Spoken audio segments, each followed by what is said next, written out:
The training is what we need to record. Okay, here we go.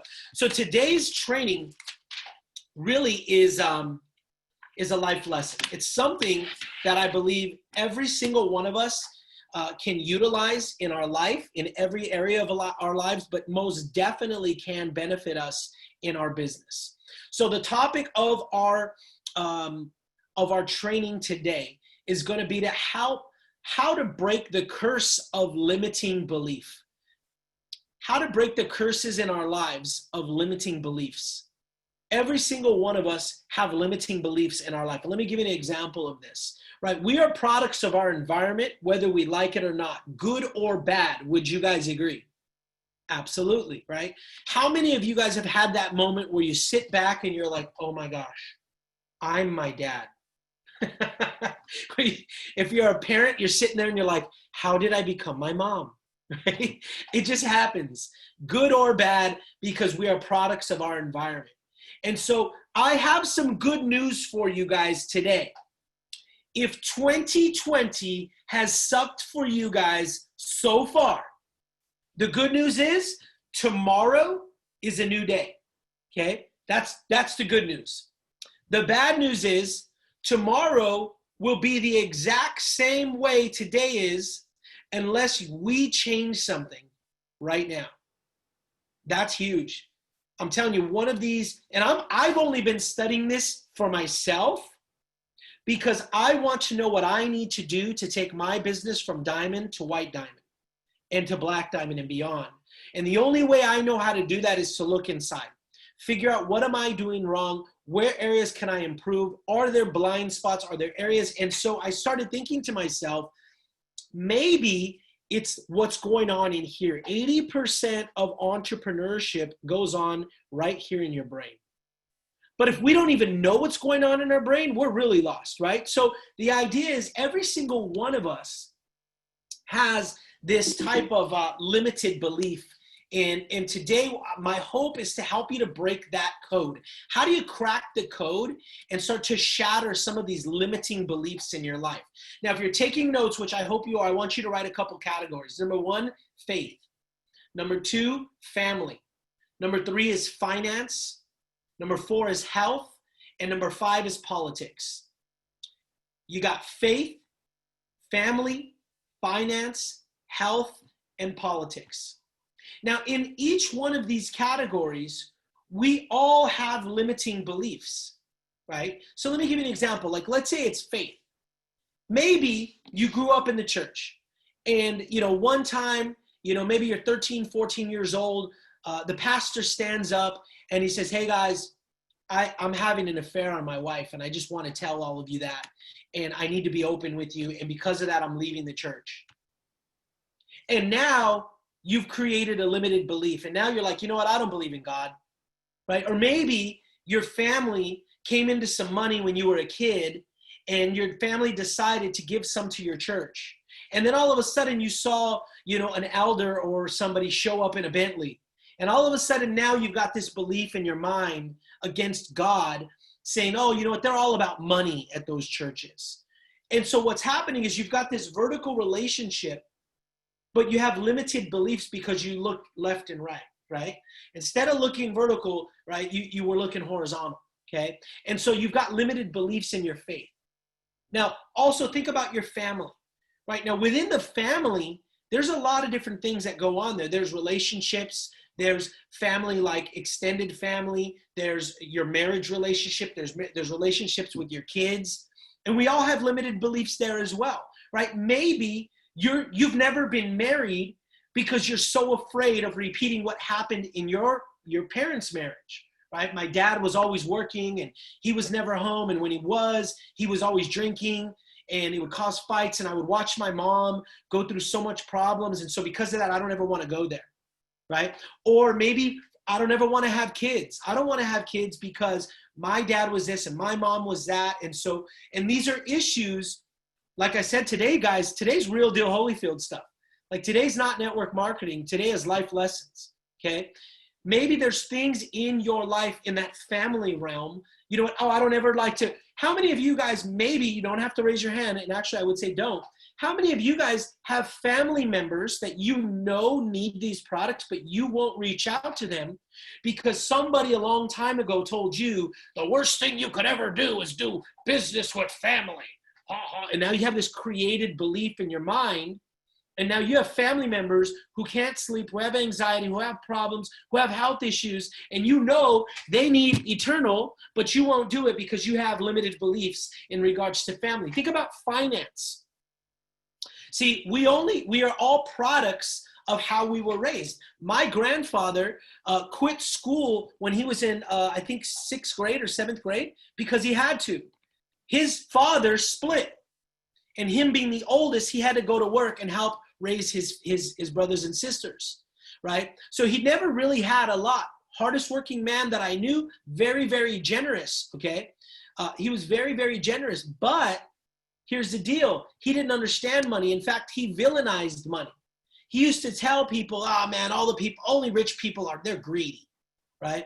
Oh, the love of money is the root of all evil. That's why I don't want it. And so what happens is, maybe some of us have those limited beliefs as well, right? Maybe some of us will never really want to even believe you can make $300,000, $400,000, $500,000 in a year because the only person you've ever known to make 6 figures is your uncle. And he set that bar. He set that cap. And so whatever it is, there's limited beliefs in finance. How about health? How about this one? Well, everybody in my family is big boned. I could never have a 6-pack, right? I remember hearing people when I was a kid say, well, Latinos really are never going to be skinny like that because we cook real good. Our food is too good and we enjoy family too much, right? We enjoy family way too much to be a bodybuilder or a bikini model or whatever it is. And they would villainize eating healthy, but it's because of what we've always done. Maybe nobody in your family ever taught you good nutrition. So now you have these limited beliefs in health and even politics, right? My grandfather, God rest his soul, was like a Democrat through and through, 100%. And I don't care if you're a Democrat or Republican. The idea here is I would ask him, hey, Papa, what do you think about so-and-so? Oh, I'm not voting for him. How come? He's a Republican. So, but what does that matter? Do you know what he stands for? The guy that you're going to actually vote for? I don't vote for those. We're Latinos. We don't vote Republican. It doesn't matter if the guy that's on that ticket or vice versa has 2 heads and is shooting people every day. I'm Mexican, so I have to vote like this, right? Or how many people, my grandmother used to do this all the time. She'd come into the living room and say, stop it. We don't talk about politics in this house. And then that's what you've been ingrained in. And then now you have all of these political biases in your head and these limiting beliefs. So here's what I want you guys to understand, guys. Have you ever because when you look at all 5 of these, faith, family, finance, health, and politics, you can be a master in one area and be horrible in another, right? Think of the person that you know, and most of us do, that just lives in the gym. Like they're constantly posting pictures. They're the most physically fit person you know. They do have the 6-pack. They're the guy who's wearing the Daisy Dukes now because he wants to show his big thighs. And I mean, he is at the peak because he has a very high belief standard in himself when it comes to health. But outside of that, he has a horrible marriage. He doesn't have any money in the bank. Right? He hasn't talked to his parents in years, right? So the idea is there are some people in our life, and maybe it's us, that we have very, very good areas, and then some are extremely bad, right? And so we have to get to a place where we can just go out there and break those barriers, break those limited beliefs, because here's the problem with limited beliefs. And I want you to write this down. There's the truth, and then there's your truth. And that's the difference. Because you have a limited belief, I want you to think of a limited belief as something that you think might be real, but it might not necessarily be real. right? Like I think of people who say the love of money is the root of all evil. And then kind of like the telephone game, if I tell Lucy something and then Lucy tells, Fern, and then Fern tells Jesse, and then Jesse tells Maya, and then Maya tells Anna, and then Anna tells Jaja, Jaja tells Jackie. By the time what I said to Lucy gets to Jackie, it sounds completely different. Because the statement was the love of money in the Bible is the root of all evil. Not money, but by the time it gets to Jackie, it's, yeah, money's evil, right? Rich people are the devil, right? So the idea is that's her truth now, but it's not really the truth. And when you start to say something to yourself over and over and over and over again, guess what happens? You start to self-sabotage yourself. Because if you say a lie enough, you'll start to believe that lie, whether or not you know it, right, or not. And see, that's a huge deal, because what happens is we're saying what I call limited belief statements to ourselves all the time. Here's some limiting or limited belief statements. I can't because. I don't believe blah, blah, blah. I'm not good enough. I don't need anyone's help. That's a scary one. That's a real scary one. If you're the person that says, you know what, I'm a man. I don't need anybody's help. I got this. It's a scary place to be. Or maybe you're that woman, like, I'm a boss, I don't need a man, right? And I believe that. There's a lot of things that you don't need a man, but you're also the same person that feels lonely because you can't get a man. Because men want to be wanted, just like women want to be wanted. So if I'm a man and I say I don't need a woman, I'm probably not going to attract a woman because women want to be wanted. Does that make sense? So we start self-sabotaging ourselves with limiting statements. It's not my fault. It's your fault. Well, what if I fail? What if people think of me? I'm not going to do that because everybody who's tried it before me has failed. So you start, when you have these limiting beliefs, I'm trying to connect this for you. You have all these categories: the health, the family, finance, politics, faith. And then inside of these categories, you have limiting beliefs, which create your truth. When you create your own truth, you start self-sabotaging. And then when you start self-sabotaging, you fall right into what I call generational curses, okay? Generational curses are so easy to fall into if you're not one who, number one, has your eyeballs on them, right?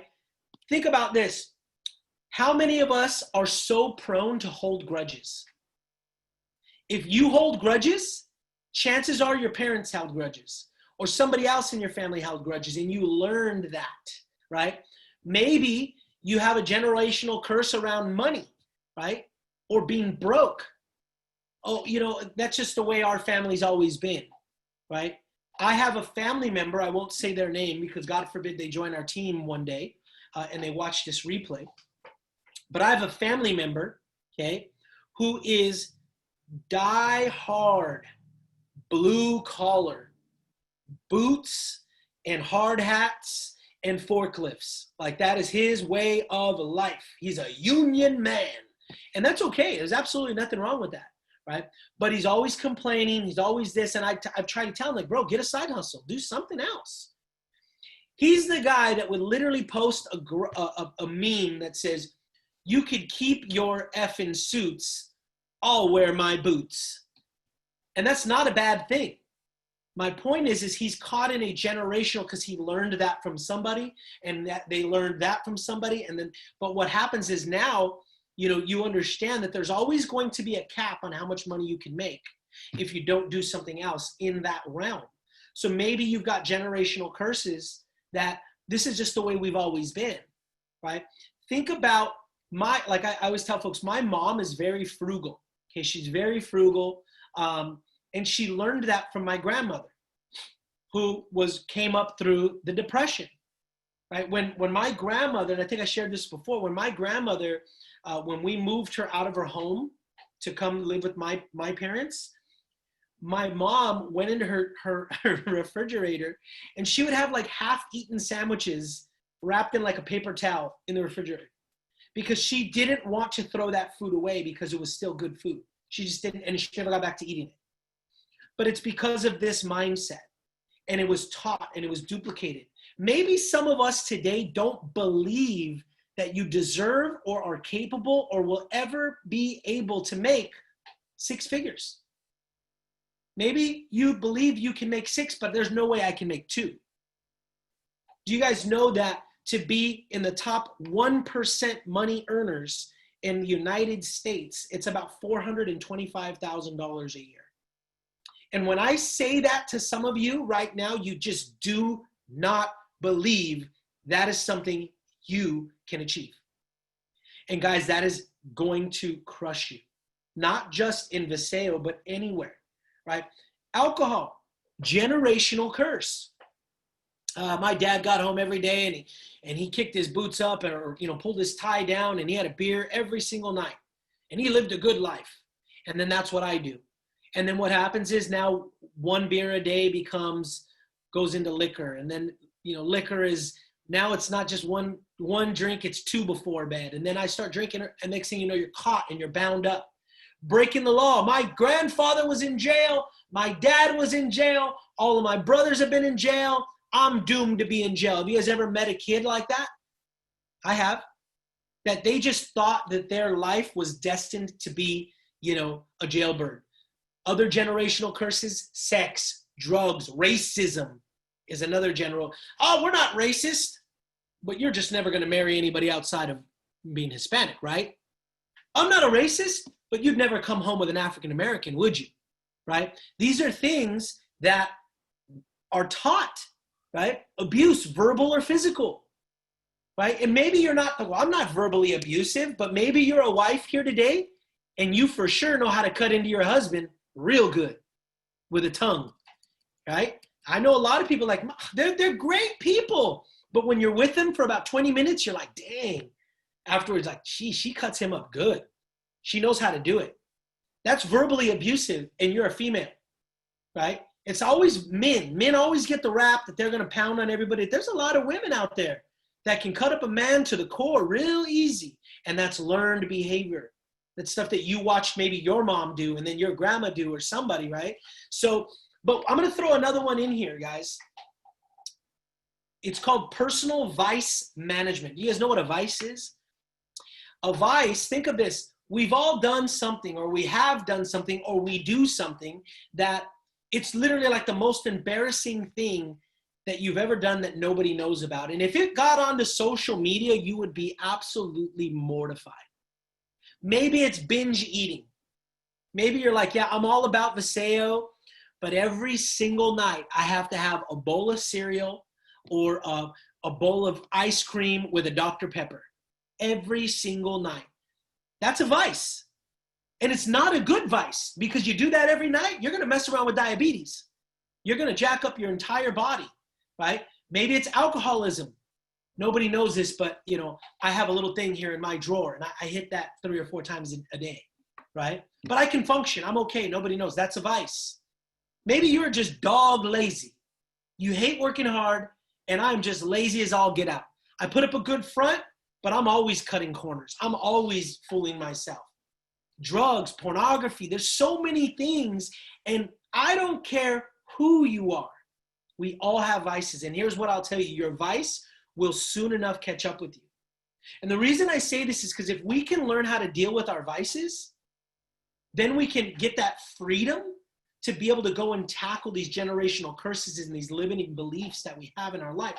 Because if you've ever had a vice, which most of us do, sometimes you feel helpless against it. And if you feel helpless against that, how are you ever going to be able to capture or free or do anything else with any of the other things that we talked about, those limited beliefs? So this is a tough one today, huh? Kind of like one of those look in the mirror, right? Punch you in the gut, smelling salt moments. But I believe that many people have limiting beliefs in their life. And here's what I would suggest you do. So how do we fix this? Number one, You have to have what I call a come to Jesus moment, where you look in the mirror, you versus you, face to face, right? And say, listen, no BS, no fluff. I've got to be real with myself. I would even encourage you to get frustrated with yourself, to get emotional, to get outraged, to get pissed off and say, you know what, I'm not going to do this anymore. Maybe it's just about your business. Sit there and go, man, I'm sitting on a gold mine. I can make millions of dollars in this profession, and I'm the only one killing myself. So number one, look yourself in the face and have that come to Jesus moment where you say, look, I'm going to open up the commode here, right? Open it up and say, hey, look, what is going on? I want to be transparent with myself. I want to understand where I'm lacking, and you got to be real with yourself. Because how easy it is to lie to yourself, guys. So easy. How many of us have started like a new fitness run? Like, on Monday, guys, I'm going at it. And then by Wednesday, you're eating a bowl of cereal or some ice cream before bed with a Dr. Pepper. And then what do they say?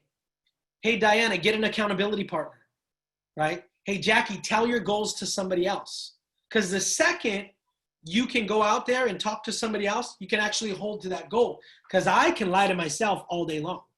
I can lie to myself and rationalize with me all day long. Number two, take a time out. So number one, look yourself in the mirror. Number two, take a time out. And I'm not saying a week. I'm not saying you guys go, you know, Mario, that's really good. I'm going to take 6 weeks off of my vaseo business, and I'm going to come back when I'm ready. You'll never come back, okay? What I mean by that is take a day. Shut off your phone. Don't just turn the notifications off. Shut off your phone, okay? Take a whole day where you spend time really analyzing your life. Look at those 5 categories. What do I believe about my faith, right? Do I have limited beliefs there? What do I believe about my family, business, health, okay, politics? Are there things there that I need to improve with, okay? And here's what I would say. The next step is you have to learn, once you've identified this, there's 3 things that I think that we should all do. Number 1 is seek to recreate yourself. Seek to recreate yourself. Because if you are where you want to be in your life right now, in all those areas, don't change. If you've just got all the money you want in the world, if you've got all the health you want in the world, if you've got the greatest relationships in the world, if your relationship with God is so on point, don't change a thing. But if you can see some glaring problems and some places you need to fix, then you need to recreate yourself. You need to say, listen, I'm not going to be the Mario that people knew before. And I'm going to be a different person. So number 1, recreate yourself. Number 2, identify your cause. After 10 years of being an entrepreneur and making an insane amount of money, I really feel like I've identified my cause with this human trafficking and all of these things that are happening, these atrocities with children. It's something that I just can't get out of my system. And it's given me a whole different purpose. Because I feel like, and this is just me, as a man, I need to stand in the gap for people who can't stand for themselves, people who don't have a voice. And it's given me a whole new zeal. But guess what? It's a zeal that has nothing to do with money. Find something you're passionate about. Identify your cause, and then go make history. Break those curses in your family. Yeah, man, everybody in that family, nobody went to college, but Mario did. Everybody in that family, they've at least all had a divorce. You know what? Mario never had a divorce. He stuck it out. Whatever it was, whatever it is, go make history. Be that person in your family that sets the bar, and then everything is changed from you going forward. And then the final thing I would say, guys, is make a bold move. Make a bold move. Shock everybody. You want people to come and then be like, dude, did you see Fernie? He just looks different. There's a different look in his eye. Have you guys ever had or seen somebody in any area of their life and they literally did have that eye of the tiger? You could just see there was something different about them, right? So shock everybody. Let people see that you're different, that you're free, that you're a different person. You're not bound up by limited beliefs. You don't have generational curses because you broke them. And you made a bold statement. You went out and moved. You put something to action. Because you have to believe, guys, I am absolutely nobody special.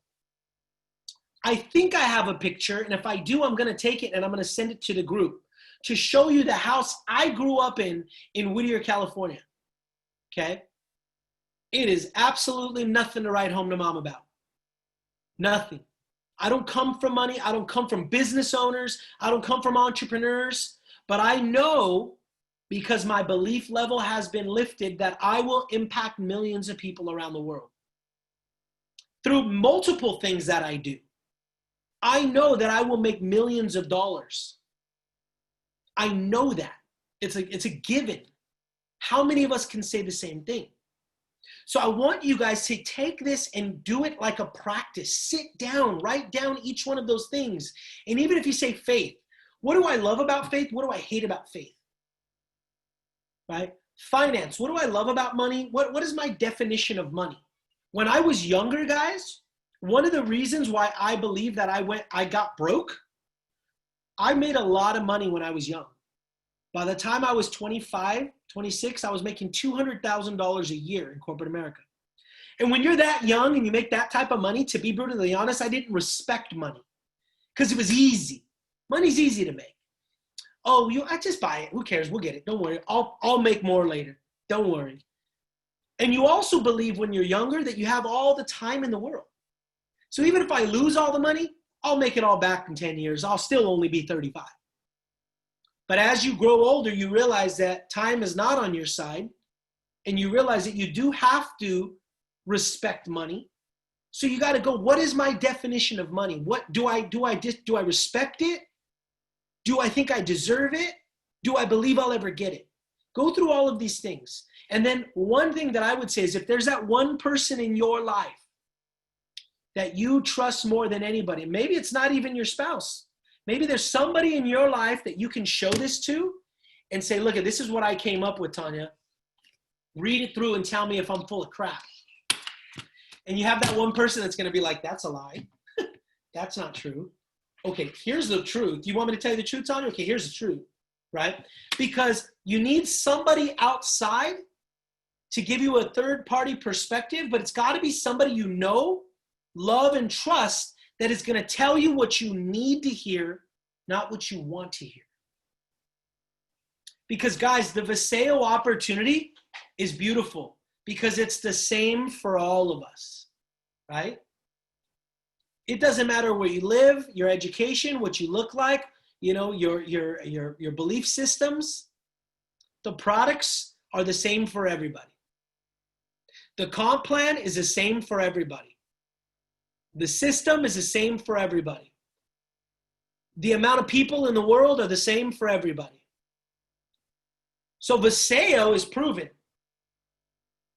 What's the common denominator, the thing that's going to change? It's us. We have to be the one that's the X factor. We have to be the thing that's like, look, okay, what can I do to get better? Because the machine works. I need to get better. And I think that I'm on this limited belief train right now because I'm trying to figure out what I need to do to get to that next level. And that starts on August 1st for me. On August 1st, I'm going hard, okay? Hard. And I want as many of you guys with me as possible. Now I'm going to end with a funny story. I shared it with my leaders yesterday, but it was cool because getting away and being by yourself is important. I shared with the leaders and some of the other team that when I was younger, I used to see people walking every morning. And I'd be like, that's so boring. Why do you want to walk? It's hot outside, right? And now one of my favorite parts of the day is to walk in the morning. I get out there when it's still cool and I just walk. And I go to the park. Actually, I live so close to the golf course. I always go to the corner and I watch like 3 groups tee off and I make fun of their drives. But I just walk and I always do my best thinking during my walk. And I put this out there to the leadership team yesterday and I feel led to do it. It's not in my notes, but I gave an example that's funny, but I think it's real. There's people on the line right now, not a lot, but some. Right now in your vaseo business, you don't have belief in yourself anymore. You know the products work. You know the system works. You know the money works because you've made money, right? You believe in Dallin. You believe in the mission. You believe in everything. You just don't believe in yourself. So let me give you an example that some of you guys will like. Some of you guys will be like, I've never seen that. And some of you will laugh because you'll be like, man, that's so spot on. How many of you guys are Rocky fans? And you guys remember Rocky, the Italian stallion, right? Well, Rocky 3, I'm going to set the table for you guys. He just lost to Clubber Lang, okay, Mr. T, who was just hungry as all get out, and they were going to have a rematch. And this time, actually, I take that back. Clubber Lang had beat Apollo Creed, okay? And Apollo was going to train Rocky, and they were going to fight. But throughout the entire training, right, Rocky was just going through the motions. If you remember, they had their training facility, and there was press there. The media was there. And so instead of really training, he's like doing this business, like taking pictures and even Paulie was like, get all these people out of here. Let's get to work. We got to work. Let's go. And Apollo's there trying to get him going. And he just was stuck in the mud. Okay. And it culminated with this scene on the beach. I don't know if you guys remember. Rocky and Apollo were racing on the beach because they needed to get Rocky faster. So Apollo Creed is flying, and I know if you guys know, Apollo Creed is named Carl Weathers, and he used to play in the NFL, so he was flying. And he's flying, and he turns around, and Rocky stopped running. And there's a classic scene where Apollo turns around, and he goes, what's the matter with you? And he's going, what's the matter with you? And then finally, Adrian, his wife, walks up, and she's pressing him. And finally Rocky says, all right, you want to break me down? You want to break me down as a man? I'm afraid. Because I don't believe in myself anymore. And I think that there's so many of us right now that maybe you did put forth effort. Maybe you reached out to people and it didn't go the way you wanted it to go and you don't believe in yourself anymore. So you jump on to the Wednesday calls and you take good notes. And then as soon as the Wednesday call is done, you put your notebook to the side and you go back to your life. And you don't do the things you need to do because you don't believe that you deserve to be a blue sapphire. You don't believe that you're going to make 6 figures in Vaseo. Because somebody in your life, that somebody told you you're stupid. Somebody told you in your life, at your job or your work, you're not good enough. You're too fat. You're too ugly. You're too skinny. You're too tall. You're too dark. You're too white. Whatever it is. And you're allowing that baggage to come in here and you've lost faith and you've lost courage and belief in yourself. This is why I've been on this train because I think even if one person needs to hear this today, it'll unlock your business because in true Rocky 1980s cinematic form, what happened right after, Adrian checked him?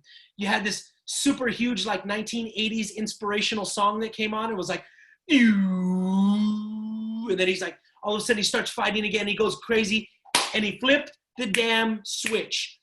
There's so many times in network marketing, you guys are going to or have, case in point, Amber Neely. How many of you guys know who Amber Neely is? She's been in the company for almost a year and a half, 2 years. All of a sudden, boom. Why? Because she walked over to the switch and she just flipped it. Mario, what did she do? She flipped the switch. What does that even mean? You have to figure that out. Flip the switch, right? You have to flip the switch. And if you have limited belief, that switch will never flip. And so that's why today I wanted to just talk about the mindset, talk about the heart space, because some of us need to learn how to believe in ourselves and then really need to take a deep dive and dissect what's going on in our life, in our personal life, in our alone time life, because this is a business of attraction. And if you don't even like yourself, nobody else is going to like you either. That's the key. Okay. Love you guys. Thank you so much. I'll put this up and record it, put it on the YouTube channel. Otherwise, remember, no training, no call on Thursday night. Okay. We will have a 9 a.m. Zoom. I'll put that out there for you guys again. Get all of your team on. Otherwise, God bless. Love you guys. Have a good day. Bye-bye.